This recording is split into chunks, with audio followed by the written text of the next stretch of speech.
యాదగిరిగుట్టలో గిరి ప్రదక్షిణ ప్రారంభం. ఉత్సాహంగా పాల్గొన్న వేలాది మంది భక్తజనం. తెలంగాణ ప్రసిద్ధ పుణ్యక్షేత్రమైన పంచనారసింహుని ఆలయంలో సోమవారం నాడు యాదాద్రి కొండ చుట్టూ సామూహిక గిరి ప్రదక్షిణ కార్యక్రమంలో పాల్గొన్నారు ప్రభుత్వ విప్ బీర్లైలయ్య. ఆలయ ఈవో భాస్కర్ రావు, అనువంశిక ధర్మకర్త నరసింహమూర్తి పెద్ద సంఖ్యలో పాల్గొన్నారు భక్తులు.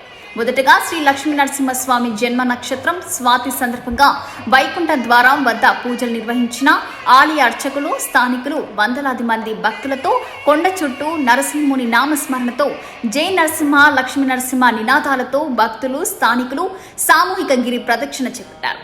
గిరి ప్రదక్షిణ అనంతరం స్వామివారిని దర్శించుకుని ప్రత్యేక పూజల్లో పాల్గొన్నారు. ఎమ్మెల్యే బీర్లైలయ్య ఆయనకు ఆలయ సాంప్రదాయ ప్రకారం స్వాగతం పలికి ప్రత్యేక ఆశీర్వచనాలు అందజేశారు ఆలయ అర్చకులు. తరువాత వన మహోత్సవం కార్యక్రమంలో భాగంగా కొండ కింద వ్రత మండపం వద్ద మొక్కలు నాటారు. ఈ సందర్భంగా ఆయన మాట్లాడుతూ భక్తులకు ఎలాంటి అసౌకర్యం కలగకుండా యాదగిరి క్షేత్రాన్ని అన్ని విధాలుగా అభివృద్ధి చేస్తామని ప్రకటించారు. ఈ కార్యక్రమంలో ఎమ్మెల్యే బీర్లైలయ్యతో పాటు స్థానిక నాయకులు, ఆలయ అధికారులు, భక్తులు పాల్గొన్నారు.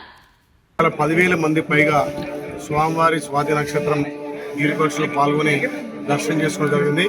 ఆ స్వామివారి ఆశీర్వాదం వల్ల తెలంగాణ ప్రాంతంతో పాటు ఈ ప్రాంతం కూడా సమృద్ధిగా వర్షాలు పడి ఈ ప్రాంతం అభివృద్ధి చెందాలని ఆ స్వామివారికి వేడుకుంటూ, ముఖ్యంగా యాదాద్రి టెంపుల్ వచ్చే భక్తులకు అన్ని విధాల వసతులు కల్పించి స్వామివారి దర్శనం సులభతరంగా వచ్చిన భక్తులకు ఇక్కడ అన్నదాన సత్రం కానీ అదేవిధంగా అన్ని వసతులు కల్పించి ప్రస్తుతం ఉన్నటువంటి ఈవో గారు, ఆలయ సిబ్బంది, అర్చకులు కూడా ఒక మంచి భక్తి పరవశంతో ఉండే విధంగా ఇలా స్వాతి నక్షత్రం పెద్ద ఎత్తున భక్తులు పాల్గొన్నందుకు వాళ్ళందరికీ కూడా స్వామివారి ఆశీర్వాదాలను కోరుకుంటూ ఇంకా దినదినాభివృద్ధిగా ఈ ప్రాంతం అంతా కూడా అభివృద్ధి చెందాలని కోరుకుంటున్నాం.